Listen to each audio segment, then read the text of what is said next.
In the sweltering heat of the southern summer of 1835, the sprawling fields of Colonel James Whitmore's Georgia plantation whispered secrets that no one dared speak aloud. The grandeur of the Whitmore estate, oak-lined driveways, cotton fields stretching toward the horizon, and the imposing white, columned mansion, concealed a darkness far greater than the oppressive heat or the lash of the overseer. Within those walls, beneath the veneer of wealth and respectability, a secret was about to fracture a family, ignite scandal across the county, and forever alter the legacy of a plantation built on blood, power, and control. On a humid July morning, the house was buzzing with anticipation. The Colonel's wife, Eliza Whitmore, was in labor. The household staff, both free and enslaved, hovered with a mixture of excitement and apprehension, knowing that the birth of a child in the Whitmore family was never an ordinary event. Yet no one, not even the Colonel himself, could have anticipated the shock awaiting them. When the midwife emerged from the bedroom, her face pale and drawn, murmuring words that made hearts skip and breaths catch, the family gathered in the hallway, straining to hear. "The twins they are different," she said, barely above a whisper. Different. The word hung in the air like a thunderclap, and then the reality settled in. One twin boy was pale as his father, inheriting the Whitmore bloodline and the privileges it promised. The other, dark-skinned, bore the unmistakable features of someone from the enslaved population that labored endlessly in the cotton fields. A collective gasp swept through the household. Whispers filled the halls. Questions, accusations, and dread rippled outward like a contagion, infecting every corner of the mansion. Colonel Whitmore, a man known for his iron discipline and commanding presence, felt the blood drain from his face. He had spent years cultivating an image of absolute control over his plantation, his slaves, and even his own household. Yet in that moment, control slipped through his fingers. For the first time, the unthinkable had pierced the armor of his authority, a scandal not of theft or rebellion, but of blood, desire, and betrayal. Eliza Whitmore, pale and trembling, eventually confessed what none had dared suspect. In a private moment of weakness, desperation, and longing, she had slept with one of the plantation's slaves, a man whose strength, intelligence, and quiet defiance had captured her attention in ways the Colonel could not. It was an act forbidden by law, morality, and social convention, yet it had happened. The twins were living proof. One child a mirror of her husband's lineage, the other a reminder of a transgression that could destroy the family's reputation. The ramifications were immediate. The enslaved community, which had silently observed the household's strict hierarchy, understood the meaning behind the differing skin tones. They exchanged glances and murmured among themselves, knowing that such a revelation could either bring temporary chaos or ignite long-term consequences for both the Whitmores and the plantation at large. For the family, every meal, every glance, every whispered conversation became a minefield. How could a man, raised on authority and the rigid codes of Southern society, reconcile his love for his children with the humiliation of betrayal? How could a wife navigate her own shame while protecting her sons and her own survival in a world that offered her little mercy? As the twins grew, the contrast between them was impossible to ignore. One inherited the privileges of wealth, education, and the unquestioned authority of the Whitmore name. The other, though equally beloved by his mother, carried with him a visible mark of taboo, an invisible burden that would follow him across every social gathering, every visit from neighboring families, every interaction with both the free and enslaved communities. The house that once symbolized power and security became a crucible of tension, suspicion, and emotional turmoil, shaping the lives of everyone who lived there. Yet beneath the scandal, there was also an unspoken truth. These children, born of two worlds, embodied the contradictions, injustices, and hidden desires of the South itself. Their story was more than family drama. It was a reflection of a society built on exploitation, secrecy, and forbidden impulses, where morality and desire collided with the rigid structures of law and class. In the quiet, dark corners of the plantation, whispers of their existence spread, and the legend of the Colonel's twin sons, one white, one dark, both bound by blood and betrayal, began to take root, destined to haunt the mansion, the fields, and the memories of everyone who called the Whitmore estate home. In the heart of Georgia, in the year 1835, the Whitmore plantation stretched across hundreds of acres, a sprawling expanse of cultivated land and imposing architecture that symbolized the wealth, power, and social standing of its owner, Colonel James Whitmore. The plantation was more than just a home, it was a fortress of status, a statement of dominance over both land and people. It sat atop a gentle rise, commanding a view of the rolling cotton fields below, where enslaved men and women labored under the relentless southern sun. Every tree, fence, and barn bore the imprint of hierarchy, order, and control. For Colonel Whitmore, the plantation was a reflection of his identity, an external measure of his authority, and a tangible proof that his family belonged to the elite echelon of Southern aristocracy. The mansion itself was an architectural marvel for the time. White columns lined the front porch, supporting a triangular pediment that cast sharp shadows in the midday sun. The structure's brickwork gleamed in the sunlight, meticulously maintained to showcase the wealth and taste of its master. Inside, the house was filled with heavy mahogany furniture, oil-painted portraits of ancestors who had built the family fortune, and ornate chandeliers that sparkled in the candlelight. Every object had its place, every corner reflected refinement, and every servant knew the unspoken rules of conduct expected within the house. The Whitmore estate was designed not only for comfort but also to intimidate, to make a statement that its inhabitants were untouchable and beyond reproach. The fields surrounding the mansion were equally telling of the plantation's operations and social structure. Rows upon rows of cotton plants stretched to the horizon, meticulously tended by enslaved workers who were expected to maintain maximum productivity. Overseers patrolled the fields with strict discipline, ensuring the work continued efficiently, and the slightest disobedience was met with punishment. The system was cruel, rigid, and unyielding, but it was accepted by the upper-class community as a natural order.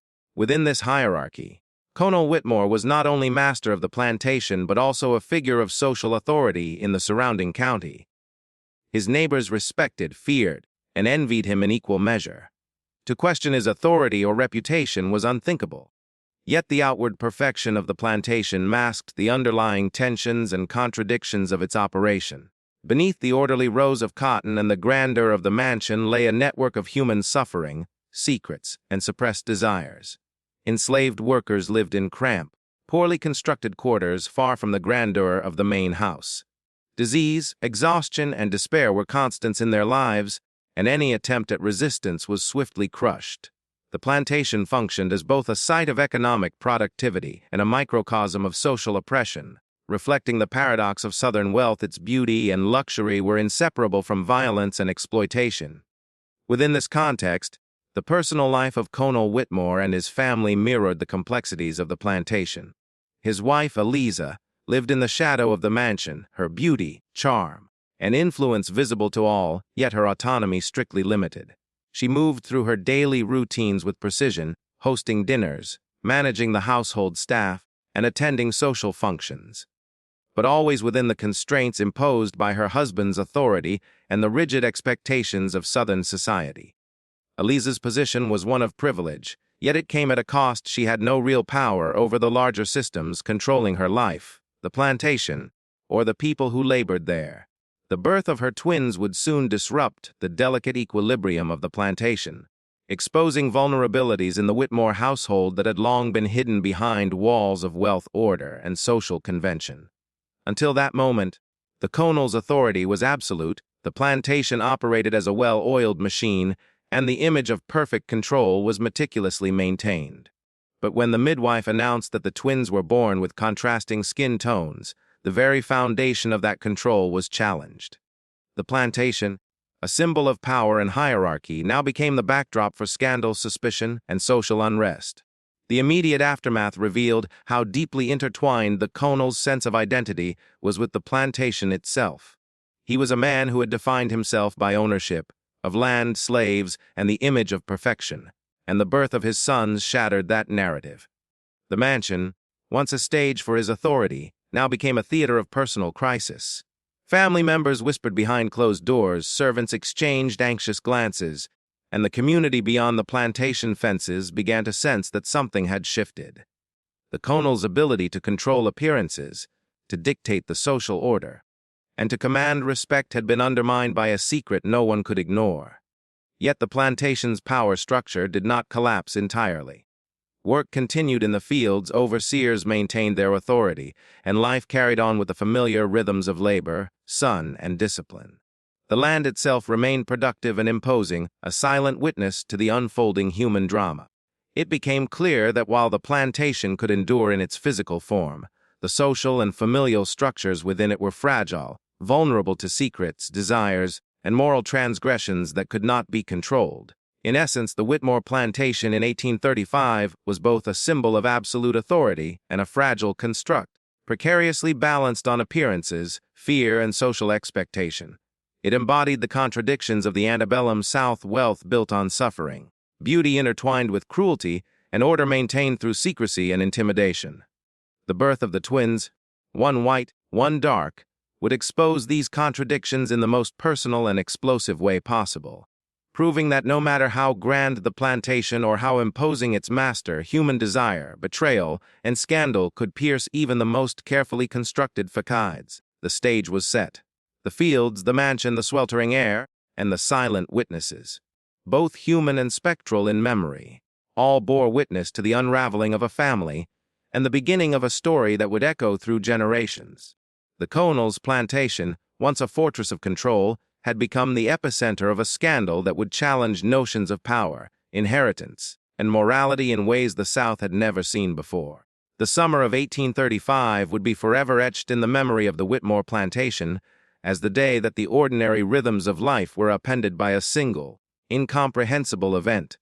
Eliza Whitmore, the Conall's elegant and composed wife, had entered the birthing chamber of the grand mansion amid hushed anticipation, attended by a midwife whose years of experience could scarcely prepare her for the shock that awaited.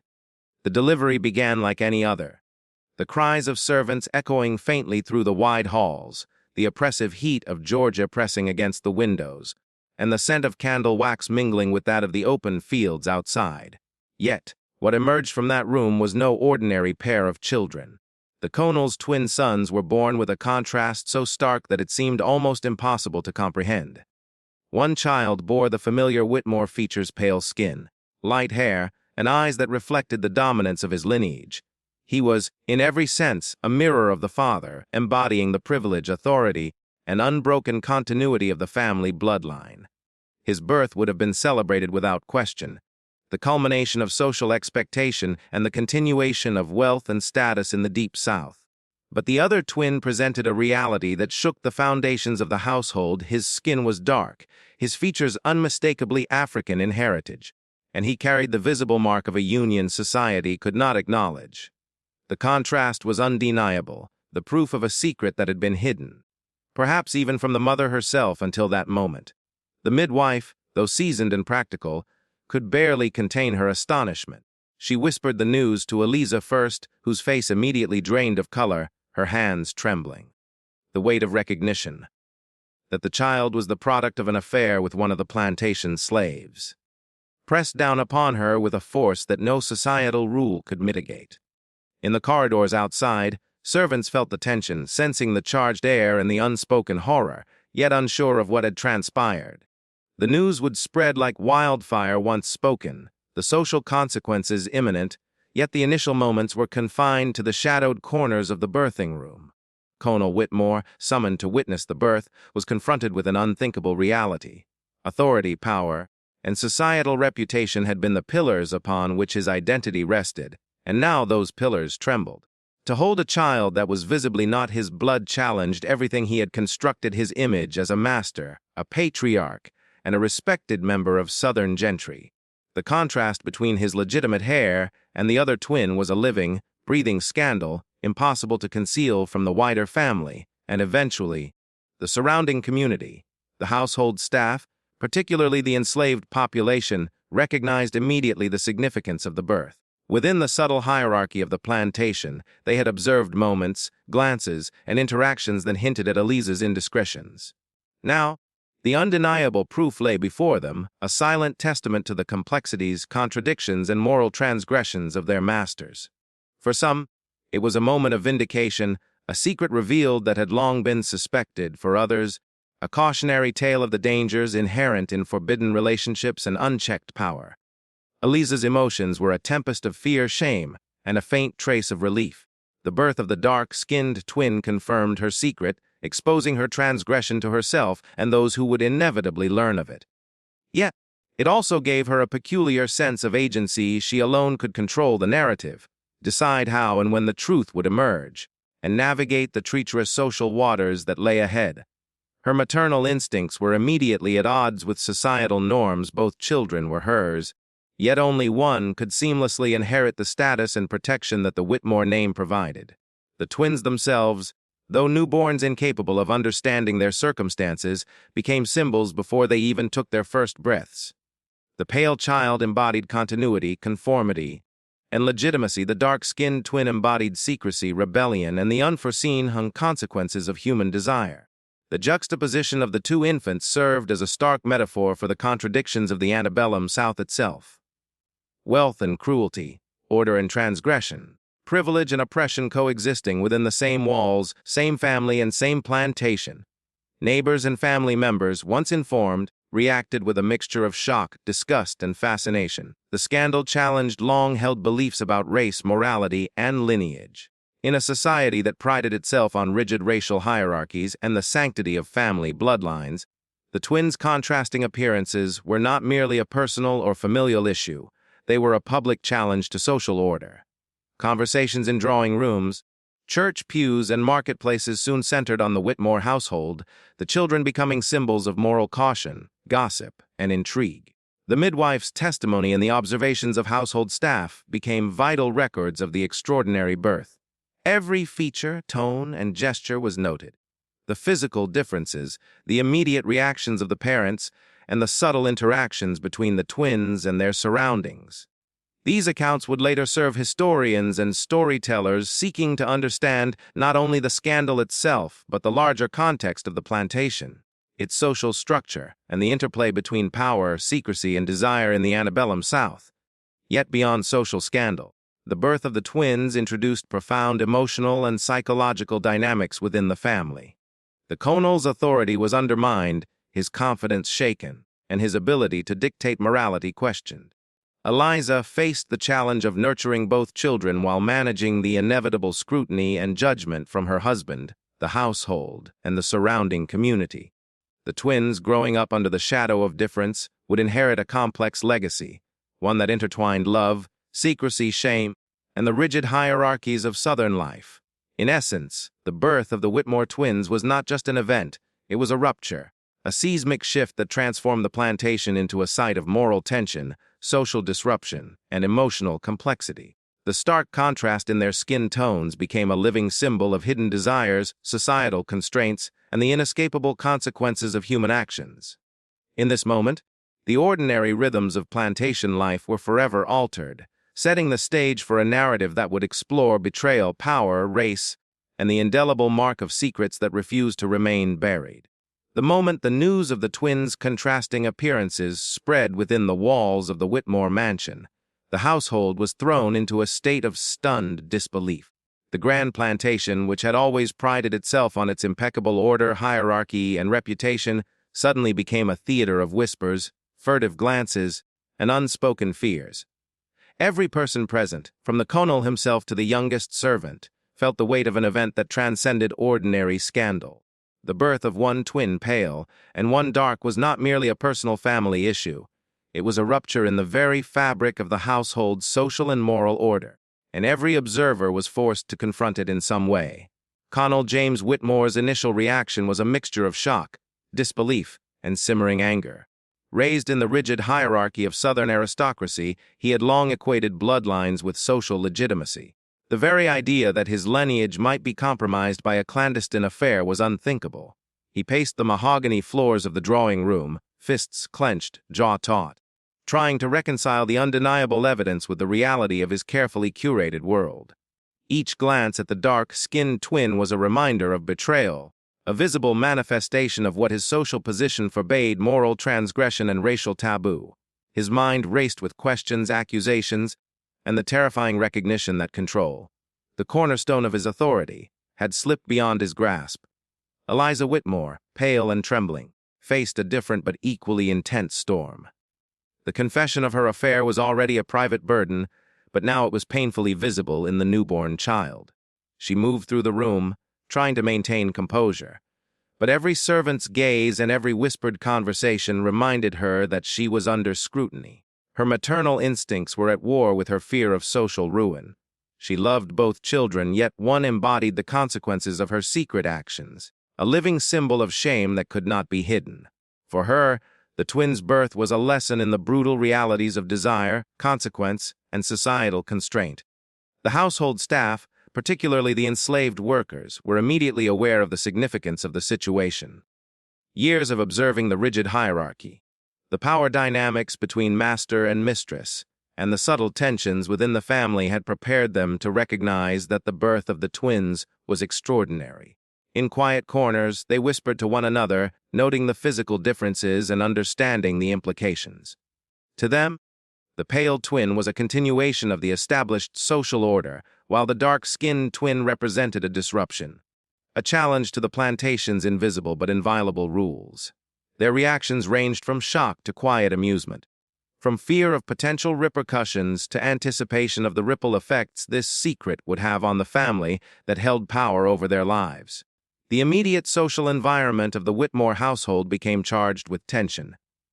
The older children, cousins, and visiting relatives, once accustomed to the rigid order of the plantation, now found themselves in an atmosphere of uncertainty and unease. Questions swirled through the hallways. How could this happen? Who was responsible?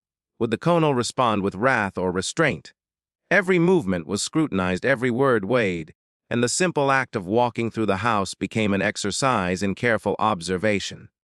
The twins themselves, though unaware of their significance, became central figures in an unfolding drama that would shape their lives long before they could comprehend it. The servants were forced to navigate this tension delicately. Enslaved men and women understood the stakes. Any hint of dissent, any careless comment, could result in punishment. Yet their lived experience also allowed them to perceive the hypocrisies of the plantation hierarchy. They saw the moral contradictions that governed the Whitmore family, recognizing the gap between public virtue and private desire. Many of them empathized with Eliza's situation, noting the loneliness, restriction, and lack of agency imposed upon her, even as they understood the societal transgression that had occurred. The household became a microcosm of the broader societal tensions surrounding race, power, and morality. The colonel's advisors, overseers, and extended family faced their own shock.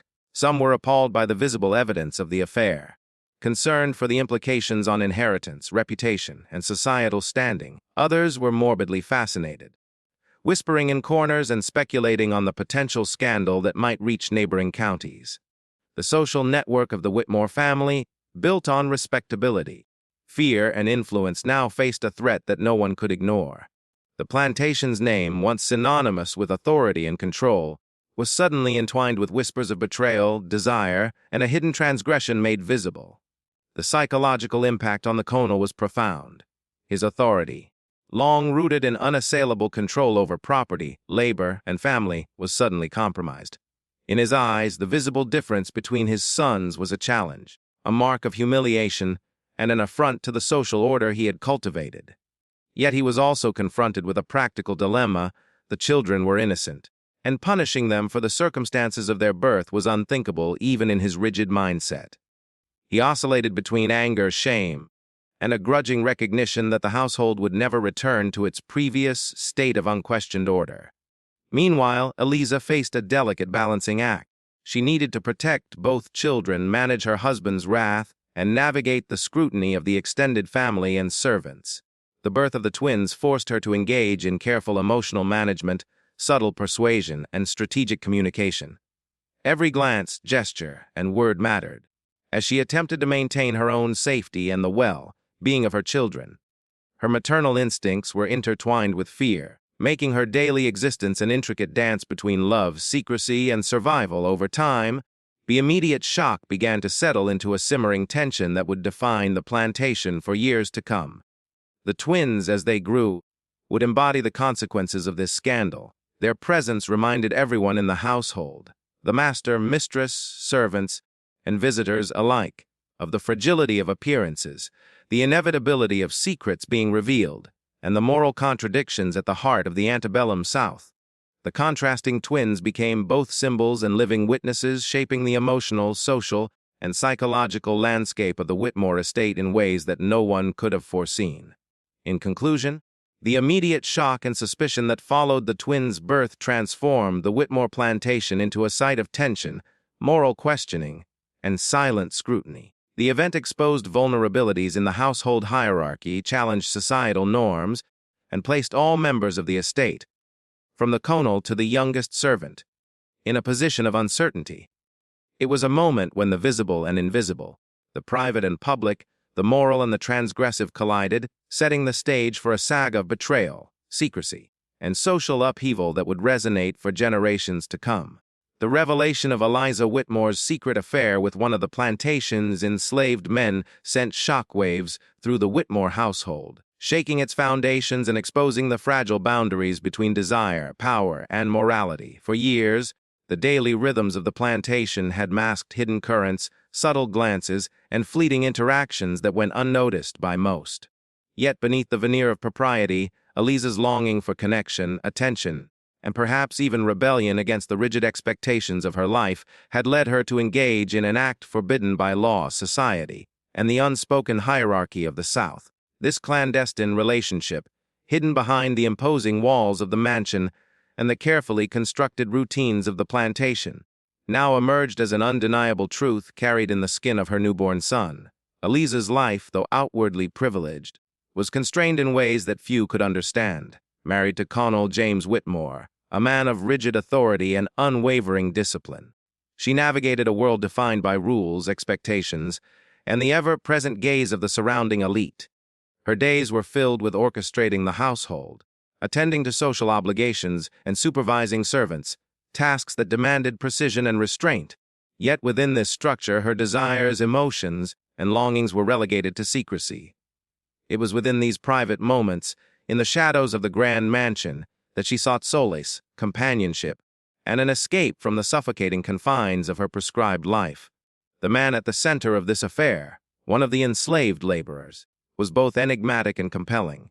In a world where every interaction between master, mistress, and slave was dictated by power, his quiet strength, intelligence, and subtle defiance captured Eliza's attention. He represented a world outside the rigid social order, a forbidden realm where her emotions could exist beyond judgment or constraint. Their encounters, brief yet intense, were fraught with danger, secrecy, and the constant risk of discovery.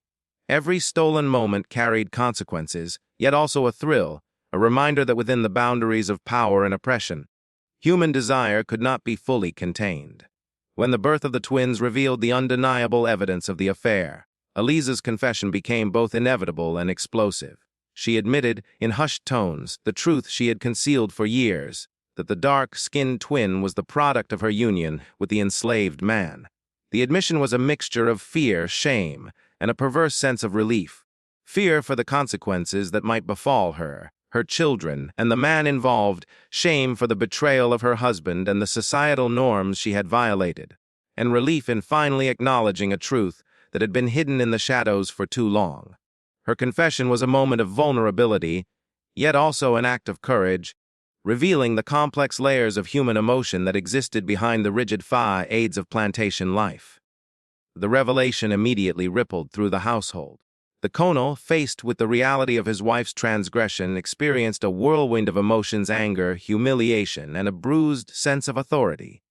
For him, the affair was not merely a personal betrayal, but a public affront, a visible challenge to his control over the household and the plantation.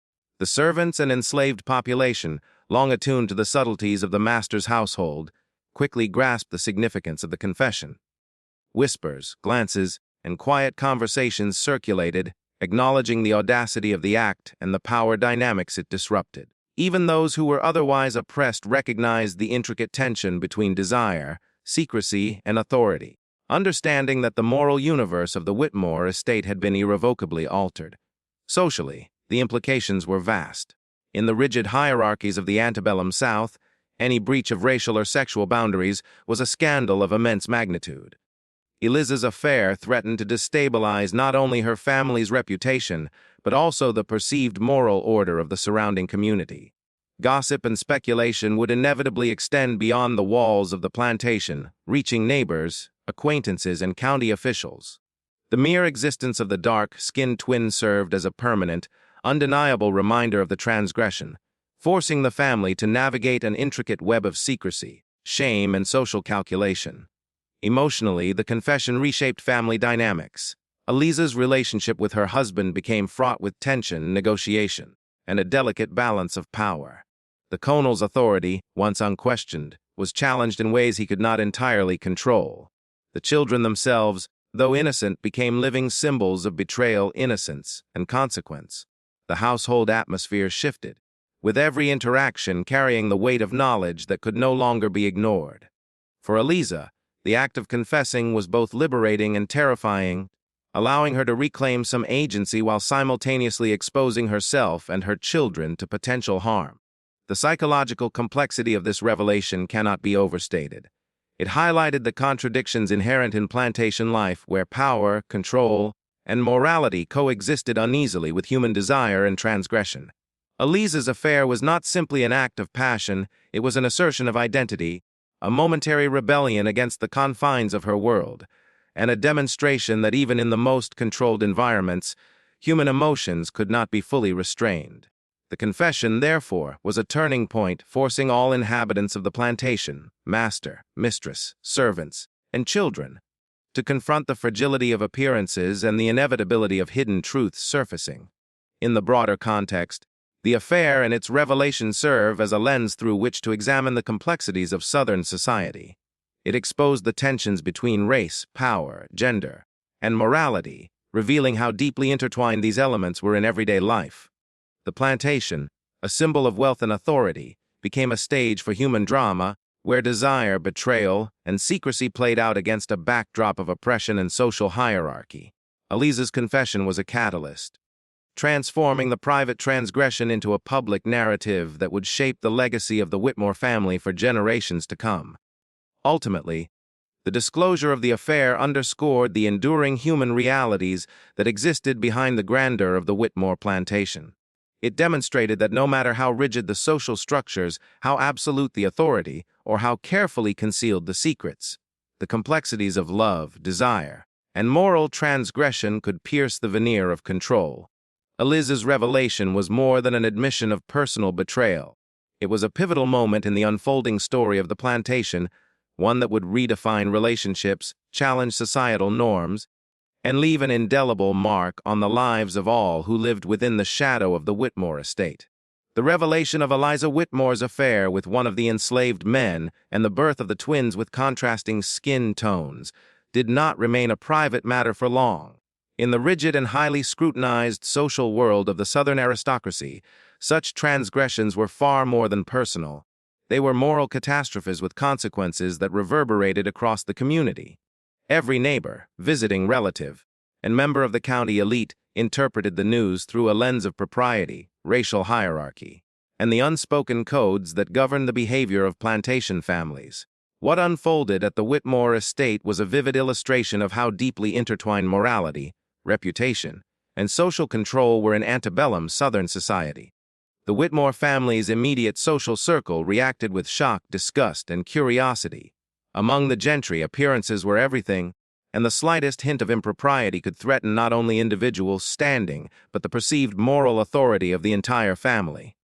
Rumors of infidelity, especially involving an enslaved person, were explosive because they breached the deeply entrenched racial and social hierarchies that underpinned Southern aristocratic life. The birth of a dark-skinned child to a white woman in this context was tantamount to a public scandal, forcing family, friends, and neighbors to confront the uncomfortable reality that even the most respectable households were not immune to human desire and its consequences. Colonel James Whitmore, as the patriarch, felt the full weight of social expectation and the potential damage to his reputation. Authority in the antebellum South was not only physical or economic, it was symbolic, tied to appearances of moral integrity, control over one's household, and adherence to social norms. A single deviation could call into question the legitimacy of his leadership both within the family and in the broader community. For the Colonel, the scandal was a direct affront to his status. he faced the daunting challenge of maintaining control over the plantation and his family while navigating a society eager to judge and condemn. The surrounding elite, while outwardly polite, engaged in quiet speculation and subtle social maneuvering.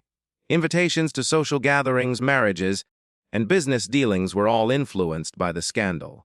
The Whitmore family, once seen as a pillar of moral authority and wealth, now became a subject of whispered commentary. Questions about lineage, inheritance, and propriety dominated conversations, and neighbors who had once deferred to the Conal's authority began to view the family with skepticism and suspicion. In a society obsessed with bloodlines, the existence of a child visibly outside the social and racial norms was a moral and social earthquake. Morality, in this context, was inseparable from reputation. The Southern aristocracy measured personal worth through adherence to social codes, fidelity in marriage, and the control of desire, particularly sexual desire. Eliza's affair violated each of these expectations simultaneously. It challenged gender norms, as a woman had overstepped her proper place in society. It defied racial boundaries, involving a union strictly forbidden by law and custom, and it exposed a moral vulnerability in a household that prided itself on perfection. In the eyes of society, the Whitmore scandal was not just a private misstep. It was evidence of moral weakness, a sign that wealth and power could not shield a family from human imperfection. The moral consequences extended beyond personal reputation. The scandal had implications for inheritance, family alliances, and social standing. In a society where legitimacy and lineage dictated the transfer of wealth and property, the contrasting twins created ambiguity and tension. Questions arose about which child would inherit the family estate, how outsiders might perceive the legitimacy of the heirs, and whether the Whitmores could continue to maintain the illusion of unbroken social authority. These concerns were not abstract. They carried real financial, social, and legal implications that threatened to destabilize the family's position in the county.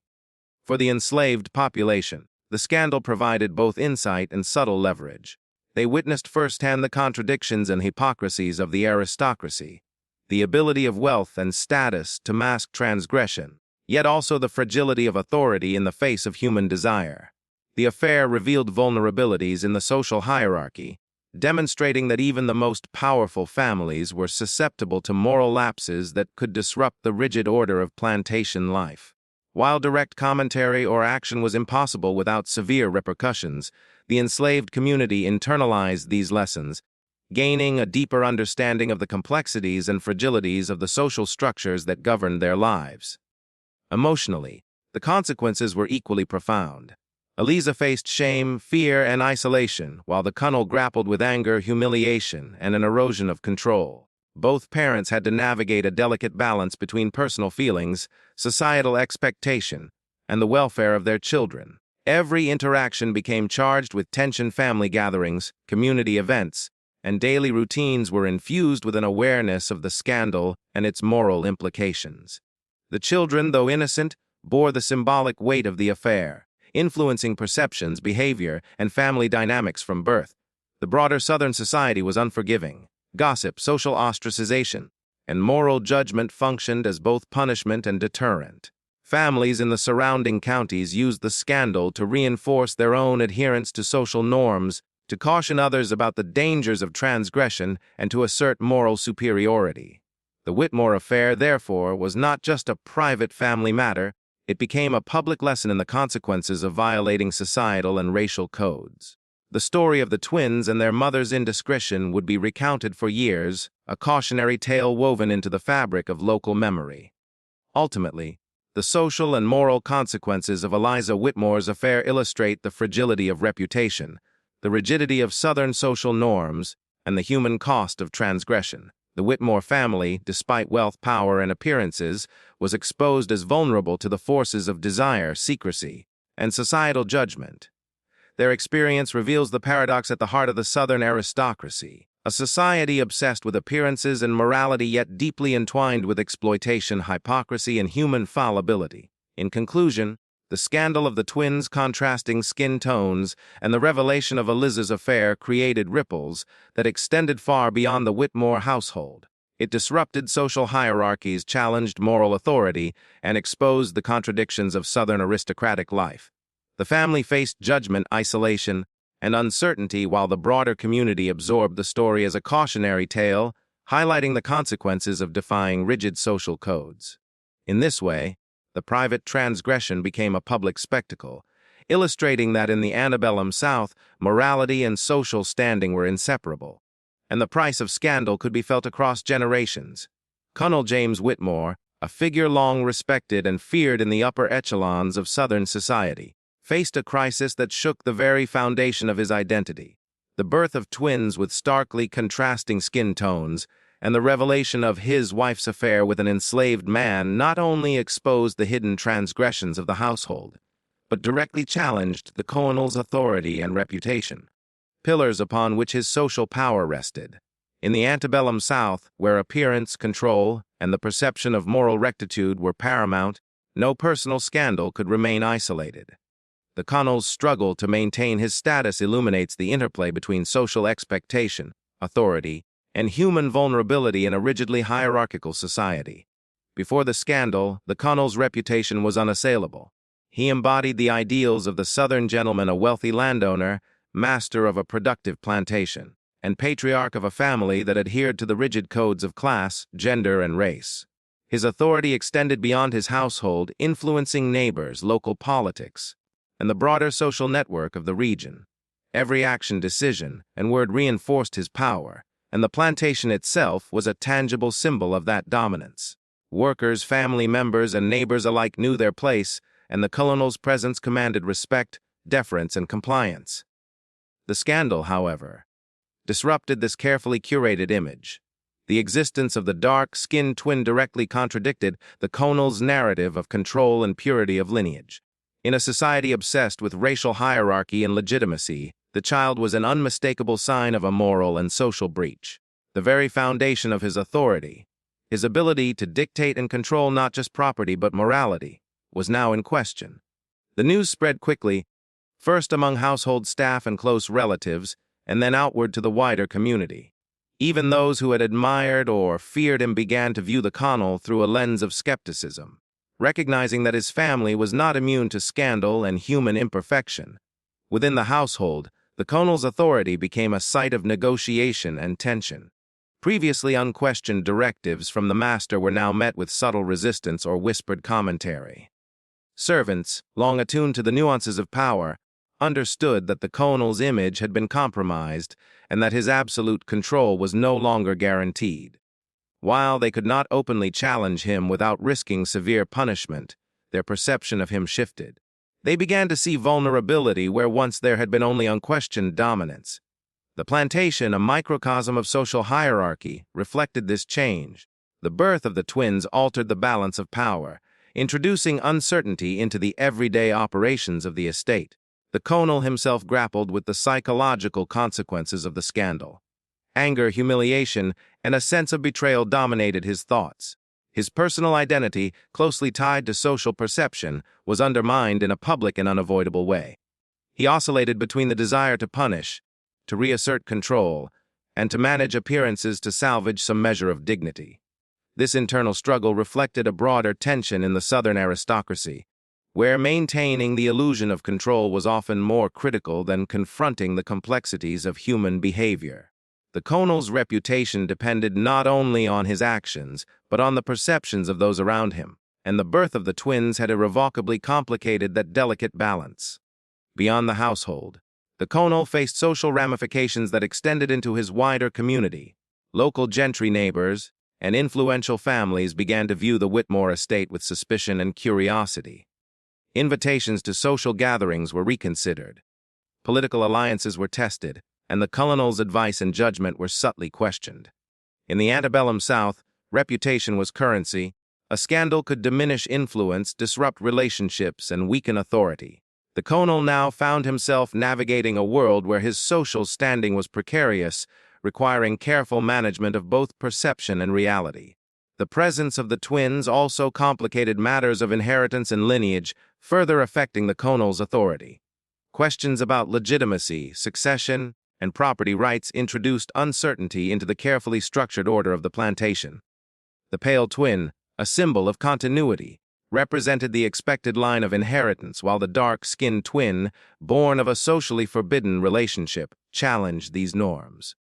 How the Conal addressed these issues would not only determine his control over the family estate, but also signal to the community whether he could maintain order in the face of personal and moral crises. Emotionally, the Conal's interactions with his wife were irrevocably altered. Trust, once assumed, had been broken, and the dynamics of marriage became charged with resentment, suspicion, and power negotiation. He had to navigate the complex terrain of family life while maintaining the appearance of authority in the eyes of both the household and the broader society. Every decision regarding the twins, every public appearance, and every interaction with Eliza carried significance, further amplifying the pressures on the Conal to preserve his reputation and authority. The scandal also had long-term consequences for the plantation's symbolic power. The Whitmore estate had always been a testament to control, wealth, and moral propriety, but the revelation of the affair and the birth of the twins transformed it into a site of tension, rumor, and moral questioning. Visitors and neighbors could no longer view the plantation as a symbol of unassailable authority. Instead, it became a cautionary example of how human desire, secrecy, and transgression could pierce even the most imposing facades. The Conal's authority, while still formidable in practical terms, was forever shadowed by the knowledge that it could be challenged by events beyond his control. Ultimately, the birth of the twins and the exposure of Eliza's affair illuminated the fragile nature of power in a society structured around appearances and moral authority. Conal Whitmore's personal crisis reflected broader social realities in the antebellum South. Authority was maintained not only through control over land and labor, but through the perception of moral and social perfection. When that perception was disrupted, even the most powerful figures could find themselves vulnerable, scrutinized, and judged. In conclusion, the impact on Conal Whitmore's reputation and authority was profound and multifaceted. It challenged his identity as a patriarch, threatened his social standing, complicated inheritance and family dynamics, and altered the perceptions of both the household and the wider community.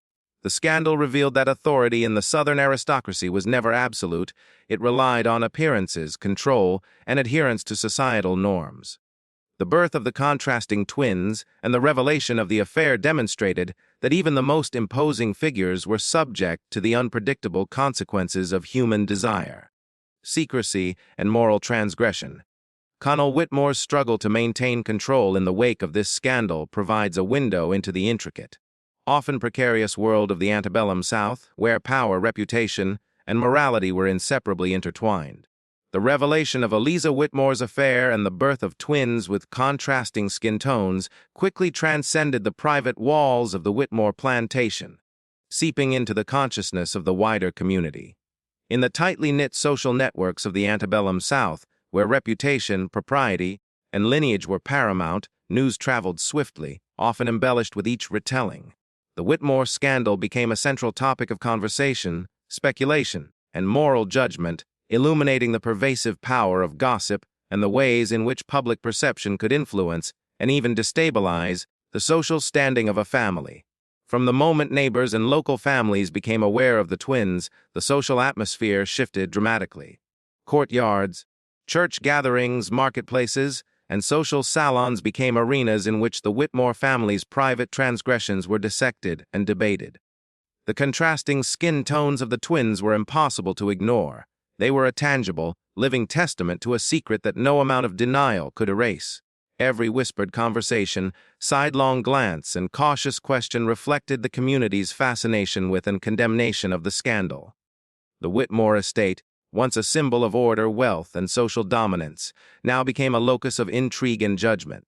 Gossip in the antebellum South was not merely idle chatter. It functioned as a form of social regulation. By circulating knowledge of Eliza's affair and the resulting birth of the twins, the community reinforced its own moral codes and social boundaries. Discussions of the scandal allowed neighbors to assert their moral superiority, to delineate acceptable behavior, and to reaffirm the rigid hierarchies that governed race, class, and gender. The Whitmore family's fall from unblemished prestige became both a cautionary tale and a source of entertainment, illustrating the consequences of transgression in a society obsessed with appearances and reputation. Relatives of the Whitmores responded in varied ways. Some were scandalized, concerned about how association with the family might tarnish their own social standing. Invitations were reconsidered, alliances were tested, and whispers accompanied every visit to the plantation. Others displayed a morbid fascination, attending social events or passing by the estate to catch glimpses of the twins, eager to witness firsthand the tangible result of what they considered a moral failing. Family gatherings became tense affairs where polite conversation masked suspicion, judgment, and curiosity. The social fabric of the county was subtly, but irreversibly altered by the scandal. The local clergy and moral arbiters of society were particularly active in interpreting and disseminating the narrative of the Whitmore affair. Ministers, preachers, and church elders framed the scandal as a lesson in sin, desire, and the consequences of moral transgression. Sermons alluded to the dangers of indulgence and the importance of maintaining virtue within one's household, using the Whitmore case as an implicit example. Religious authority amplified the reach and impact of the gossip, ensuring that the moral implications of Eliza's actions were felt throughout the community and beyond the immediate social circle. Servants and enslaved workers also played a crucial role in the spread of gossip, though in more subtle and strategic ways. While direct commentary could have invited severe punishment, whispered observations, knowing glances, and carefully timed disclosures allowed them to participate in shaping the narrative. They were uniquely positioned to observe both the overt reactions of the Whitmores and the private realities of the household, offering a nuanced understanding of the scandal's unfolding dynamics. For the enslaved, gossip was both a form of information and a subtle assertion of insight into the vulnerabilities of the powerful. As news of the twins and the affair spread, exaggeration and speculation intensified. Stories circulated that went far beyond the factual events, painting dramatic scenes of clandestine meetings, passionate encounters, and moral corruption. Each retelling reinforced the perception of the Whitmore family as morally compromised, magnifying the scandal's impact on their social standing. Neighbors used these tales to signal their own adherence to societal norms, contrasting their perceived virtue with the moral failings of the Whitmores. The twins themselves, innocent of any wrongdoing, became symbols in this ongoing narrative, their very existence fueling discussion and judgment. The media of the time, including local newspapers and pamphlets, played a role in amplifying the scandal. Though reports were often veiled in euphemism, the story of the Whitmore twins became a topic of local news, spreading the tale to adjacent counties. The narrative emphasized the transgression of social and racial boundaries, framing the birth of the twins as both shocking and instructive. In this way, gossip evolved into formalized narrative, extending the reach of the scandal and embedding it within the collective memory of the region. The social consequences were profound and long-lasting. Invitations to social events were curtailed, potential business partnerships were reconsidered, and the Whitmore family's influence in local politics and community decisions waned. Friends and neighbors, once deferential, now approached interactions with caution, mindful of the scandal and the potential reputational risk of association. Even routine visits to church markets or public gatherings carried a weight of scrutiny, as the family navigated a world in which every action could be interpreted through the lens of moral judgment. Emotionally, the Whitmores endured isolation, humiliation, and anxiety. Colonel Whitmore's authority was under constant challenge, Eliza's reputation was irreversibly tarnished, and the twins grew up under the shadow of public curiosity and moral condemnation. The pervasive gossip created an environment of tension and vigilance, where every interaction required careful navigation. The household became a microcosm of societal judgment, a place where private life was constantly intersecting with public perception, and where every gesture, expression, and word could carry consequences. Ultimately, the community's reaction and the escalation of gossip illustrate the power of social networks, moral expectation, and rumor in shaping lives and reputations in the antebellum South. The Whitmore scandal demonstrates how private actions, particularly those that defied racial and social norms, could become public spectacle, influencing perception, behavior, and social standing. Gossip, far from being trivial, served as a potent mechanism for enforcing conformity, regulating morality, and defining the boundaries of acceptable behavior. In conclusion, the unfolding scandal surrounding the Whitmore twins and their mother's secret affair became a central narrative in the community, reshaping social dynamics, altering relationships and embedding itself into local memory. The immediate shock, speculation, and judgment highlight the pervasive power of gossip as both a social regulator and a moral arbiter. The Whitmore family's experience serves as a vivid example of how private transgressions could ripple outward, influencing not only the household but the broader social fabric, and demonstrating that in a society defined by appearances and hierarchy, scandal was both inevitable and transformative. The birth of the Whitmore twins, one pale-skinned and the other dark-skinned, immediately set the stage for a childhood fraught with scrutiny, tension, and the heavy burden of societal expectation. In the rigid hierarchy of the antebellum South, a child's skin color was more than a physical trait. It was a marker of social identity, status, and perceived legitimacy. From the moment they began to crawl, speak, and interact with their surroundings, the twins embodied a visible contradiction that the family, servants, and the broader community could not ignore. Their childhood was therefore not a conventional one. It was lived under the weight of suspicion, gossip, and the constant gaze of observers, each seeking to understand, judge, or control the implications of their existence. The contrasting appearance of the twins immediately created divisions within the household. The pale twin was often treated as the continuation of family lineage, expected to inherit the privileges, responsibilities, and social legitimacy of the Whitmore name. The dark-skinned twin, however, carried the visible mark of transgression, a reminder of the wife's secret affair with an enslaved man. From infancy, this twin's existence was interpreted through a lens of scandal, shaping how servants, relatives, and visitors interacted with him. Even innocent actions like crying, playing, or seeking attention were filtered through the perceptions of adults who could not separate the child from the circumstances of his birth. The twins, though biologically connected, were socialized in profoundly different ways, reflecting the weight of societal prejudice and family expectation. Eliza Whitmore, their mother, faced a complex challenge in nurturing both children while managing the implications of their differences. Her love for them was genuine, yet she had to navigate the delicate balance between protection and social reality. She understood that while the pale twin could move through the world with relative acceptance, the dark-skinned twin's life would be complicated by prejudice, suspicion, and scrutiny. Every lesson, every gesture of care, and every interaction was infused with caution. Eliza's maternal instincts were in constant negotiation with her awareness of the broader social consequences, shaping her parenting in ways that were both protective and constrained. Connell Whitmore's approach to the twins' upbringing further intensified the complexities of their childhood. While he attempted to maintain authority and order, his interactions with the dark-skinned twin were often marked by subtle tension and ambivalence.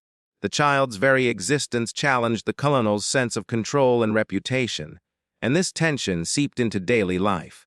The pale twin experienced a comparatively normalized upbringing, benefiting from privileges and unquestioned legitimacy. In contrast, the dark-skinned twin navigated a landscape of implicit judgment and constant reminders of difference. These disparities in treatment, though nuanced, had profound psychological and social implications, influencing the twins' developing sense of self, identity, and belonging. The broader community also played a crucial role in shaping the twins' experience. Gossip, speculation, and observation were pervasive, ensuring that the children were never shielded from public perception. Relatives visiting the plantation commented discreetly on the children's appearances. Neighbors whispered in church pews and marketplaces, and local leaders framed the twins as symbols of moral and social caution. The pale twins' social identity was reinforced by acceptance and legitimacy, while the dark-skinned twin bore the weight of moral judgment and societal transgression. From early childhood, the twins were acutely aware, even unconsciously, that their lives were under observation and that their physical differences were tied to narratives far beyond their understanding. The household staff, particularly enslaved workers, experienced the twins' presence with nuanced insight. They recognized the stark social dynamics at play and often acted as intermediaries, mediating interactions, offering subtle guidance, and quietly observing the consequences of family scandal. For the dark-skinned twin, the staff's subtle support provided moments of comfort and recognition, small affirmations of humanity in a world otherwise dominated by judgment and expectation. These relationships highlighted the complex social web in which the twins' childhood unfolded, illustrating how status, race, and morality intertwined in daily life. Education and socialization added additional layers of complexity. Tutors, governesses, and household mentors had to navigate the delicate terrain of race, status, and propriety while teaching the twins. Curriculum choices, disciplinary methods, and interactions were colored by perception, with the dark-skinned twin often experiencing stricter scrutiny, higher expectations of restraint, or limited opportunities to engage socially with peers. The pale twins' experience, conversely, aligned more closely with traditional aristocratic norms, emphasizing inheritance, etiquette, and social performance. This divergence in upbringing reinforced the twins' differences, shaping their worldview, self-perception, and relationship with authority from an early age. Psychologically, the burden of difference was profound. The dark-skinned twin confronted the visible manifestation of family transgression daily, affecting his confidence, sense of belonging, and understanding of justice. The pale twin, though unaware of the full context, implicitly understood the advantages of privilege and legitimacy. Together, their interactions reflected both the bond of shared experience and the tension imposed by external perception. Childhood, which is typically a period of innocence and exploration, became for the twins a stage on which societal anxieties, moral judgments, and familial insecurities were played out. As they grew older, the twins' differing experiences influenced their relationships with others, including peers, family members, and the wider community. The pale twin often moved in spaces of acceptance, while the dark-skinned twin faced subtle ostracization, challenges to authority, and constant reminders of difference. This disparity created internalized pressures shaping personality, ambition, and behavior. The social consequences of their birth were not temporary. They extended into the twins' development, self-concept, and long-term prospects within a society rigidly structured around race, legitimacy, and moral conformity. In conclusion, the Whitmore twins' childhood illustrates the profound impact of societal perception, family scandal, and racial hierarchy on individual development. Their contrasting experiences highlight the ways in which social and moral transgressions ripple through generations, affecting identity, relationships, and psychological well-being. The burden of difference, visible in every glance, whispered remark, and interaction, shaped not only their upbringing but the broader dynamics of the Whitmore household. The twins' lives became a living testament to the consequences of human desire, secrecy, and societal expectation, reflecting the enduring tension between personal experience and social judgment in the antebellum South. As the Whitmore twins grew, the household became a crucible of escalating tensions, revealing the intricate and often volatile relationships between family members and the enslaved and free servants who populated the plantation. The birth of the contrasting twins had already disrupted the family hierarchy, and as the children became more aware of their differences, the strain on interpersonal dynamics intensified. Within the Whitmore estate, authority, loyalty, resentment, and fear intersected in complex ways, creating a fraught environment where every action, glance, and word carried the weight of unspoken judgments and societal expectation. Colonel James Whitmore, struggling to reconcile his authority with the undeniable consequences of his wife's affair, imposed strict rules and heightened discipline within the household. His efforts to maintain order often manifested in tension-filled interactions with servants who were acutely aware of the shifting power dynamics. The colonel demanded obedience and discretion, expecting the household staff to suppress knowledge of the twins' origins while simultaneously enforcing rigorous routines and tasks. For the enslaved population, this was a delicate balancing act. They were witnesses to the family scandal and its moral implications, yet any misstep in speech or conduct could provoke severe punishment. The constant pressure created a simmering undercurrent of anxiety and subtle resistance. Eliza Whitmore, the mother of the twins, navigated a complex emotional terrain with the household staff. While she sought to protect her children, particularly the dark-skinned twin, from the full brunt of societal judgment, she also relied on the staff to manage the delicate appearances of propriety.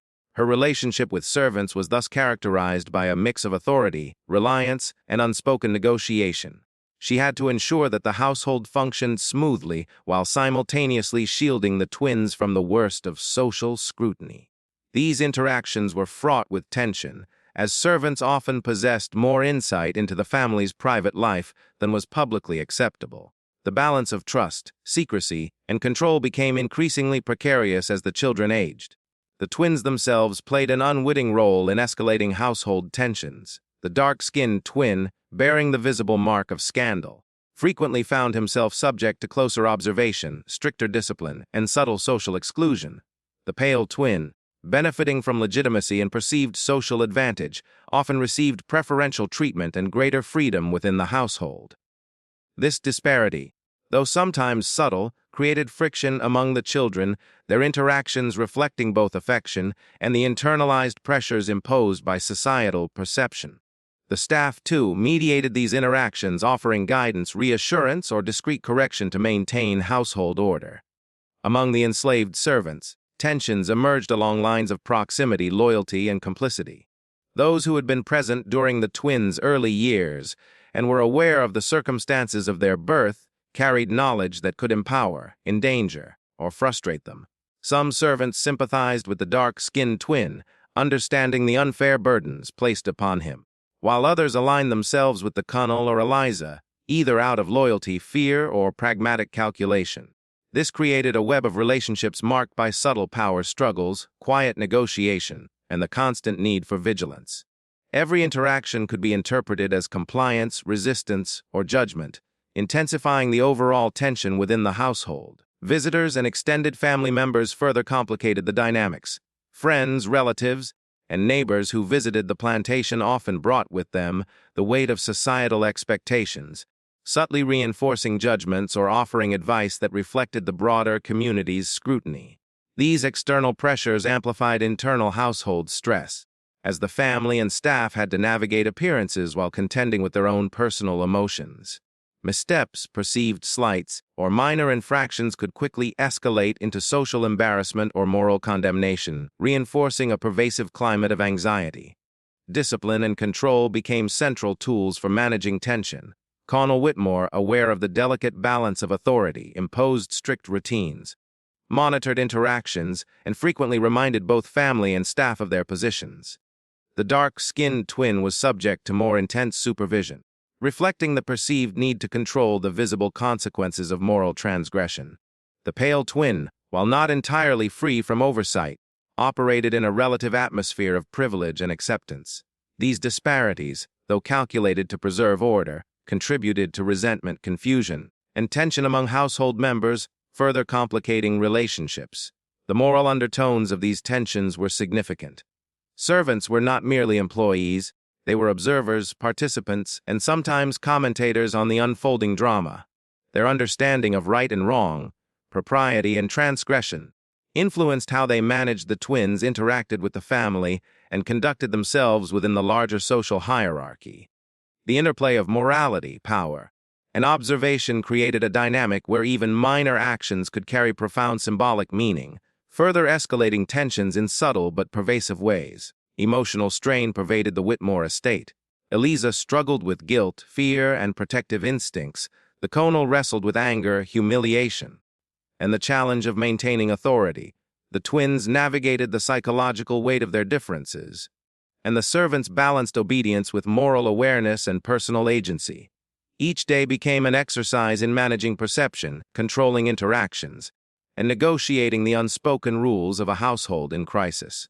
The environment, though outwardly orderly, was charged with the pressure of history, scandal, and social expectation, making the simple rhythms of life, meals, chores, play, and education, sites of tension and negotiation. Ultimately, the escalating tensions between family members and servants highlight the intricate and fragile social ecosystem of a southern plantation in the aftermath of scandal. The Whitmore estate, far from being a stable and orderly environment, became a microcosm of broader societal dynamics, reflecting the interplay of power, morality, race, and hierarchy. The scandal's impact on interpersonal relationships, authority, and daily life demonstrates that private transgressions could have profound and lasting consequences, shaping not only reputations but the very fabric of household life. In conclusion, the Whitmore twins' childhood was deeply intertwined with the household's social and emotional tensions. The contrasting treatment of the twins, The anxieties of the Conal and Eliza and the complex roles of servants created an environment where every action carried weight. Tensions escalated as secrets. Observation and social expectation converged, revealing the fragile balance of authority, loyalty, and morality. The Whitmore estate became a stage where scandal, perception, and human emotion intersected, offering a vivid portrait of life in a Southern aristocratic household confronted with the consequences of transgression. As the Whitmore twins transitioned from childhood into adolescence and adulthood, the consequences of their birth and the family scandal continued to shape their lives. Their contrasting skin tones, symbols of a transgression that had rocked the family and the community, marked them as individuals in a society deeply invested in race, legitimacy, and social propriety. The twins' journey to adulthood was therefore not only a personal and emotional passage but also a public one, colored by the perceptions, expectations, and judgments of those around them. Their experiences reveal the enduring impact of family scandal and social scrutiny on identity, opportunity, and legacy. The pale twin, who conformed more closely to societal norms of race and legitimacy, experienced a life relatively free from the constraints imposed by scandal. He benefited from access to education, social networks, and privileges accorded to heirs of wealth and status. Tutors, mentors, and family connections facilitated his integration into the local elite, preparing him to inherit the family estate and assume roles of authority within the community. Yet even he could not escape the shadow of the scandal entirely. The contrasting existence of his twin served as a constant reminder of the family's secret and the fragility of social perception. Interactions with peers, neighbors, and other elites were subtly influenced by knowledge of the affair, and the pale twin had to navigate this tension while cultivating his own identity and public persona. For the dark-skinned twin, life was significantly more complicated. The visible mark of his birth placed him outside the expected social norms, subjecting him to scrutiny, prejudice, and limited opportunity. Education, mentorship, and social engagement were often constrained by both family caution and societal bias. He faced subtle ostracization from peers and distant relatives, and his existence continually reminded the community of the family scandal. Nevertheless, the dark-skinned twin developed resilience, navigating a complex social landscape that required intelligence, diplomacy, and self-awareness. His life became a testament to survival and adaptability, highlighting the ways in which individuals could navigate structural inequality while confronting deeply ingrained social prejudices. The twins' relationship with each other reflected the complicated dynamics of shared experience and divergent treatment. Affection, rivalry, loyalty, and tension coexisted in their interactions, shaped by the societal expectations that framed their lives. The pale twin, aware of his privileges, sometimes struggled to reconcile them with the limitations imposed on his brother. The dark-skinned twin, conscious of the inequities and judgments he faced, developed an acute awareness of injustice and the consequences of societal transgression. Their bond, forged in shared experience yet divided by circumstance, illustrated the enduring impact of scandal and social perception on personal relationships within families. Family authority and household dynamics continued to influence the twins' paths. Conal Whitmore, though aging, remained invested in preserving order, reputation, and the appearance of legitimacy. His guidance, decisions, and control shaped the twins' experiences in ways both overt and subtle. The pale twins' pathway to societal acceptance and inheritance was facilitated by the Conals' continued authority, while the dark-skinned twin navigated a life in which paternal influence was inconsistent, often tempered by caution, ambivalence, or societal expectation. Eliza's protective instincts persisted, yet she too faced limits imposed by her husband's authority and the broader pressures of the community. The broader community's ongoing engagement with the Whitmore scandal influenced opportunities, relationships, and social mobility for both twins. Gossip, observation, and subtle forms of judgment persisted well into their adolescence and early adulthood.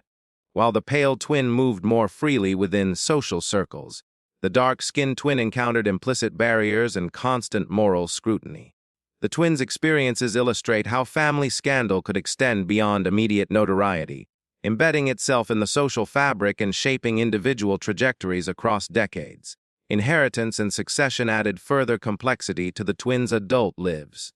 The pale twin, positioned as the legitimate heir, prepared to assume control of the family estate and responsibilities, while the dark-skinned twin faced uncertainty regarding his rights, opportunities, and future within the household. These practical considerations were inseparable from societal perception, moral judgment, and family politics.